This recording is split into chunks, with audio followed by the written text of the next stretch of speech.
Hello, good morning. இன்னைக்கு பொங்கல் வெண்பொங்கல் வைக்க போகிறோம்.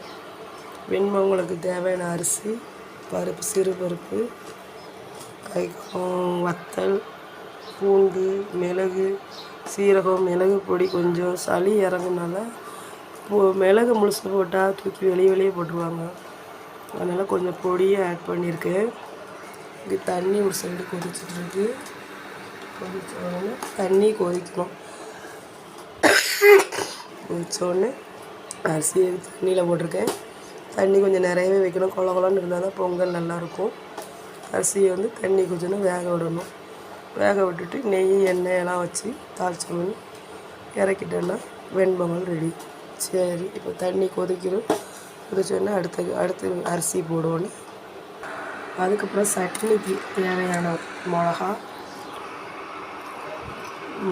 தேங்காய், புளி, வெள்ளைப்பூடு எல்லாம் போட்டு சட்னி கொரகரன்னு அரைக்கணும். அரைச்சிட்டு அதுக்கப்புறம் நேற்றுள்ள சாம்பார் இருக்குது. சாம்பார் கொஞ்சம் இருக்குது. சாம்பாரை எடுத்து போட்டு சாப்பிட்டோன்னா பொங்கல் செம்மையாக இருக்கும். சரி, இப்போ அரிசி போட போகிறேன். அரிசி போட்டு உப்பு போட்டு கொதிக்க வச்சுருக்கு. சோறு வேகணும். பொங்கல் தாளிச்சம் பண்ணியாச்சு. இப்போ எடுத்து சாப்பிட வேண்டியதான். பொங்கல் ரெடி ஆகிட்டு, சட்னி ரெடி ஆகிட்டு, நம்ம சாப்பிட தான் செய்யணும். இதான் பொங்கல் சட்னி. பாய். எல்லோரும் ரெசிபியும் ட்ரை பண்ணுங்கள். பாய்.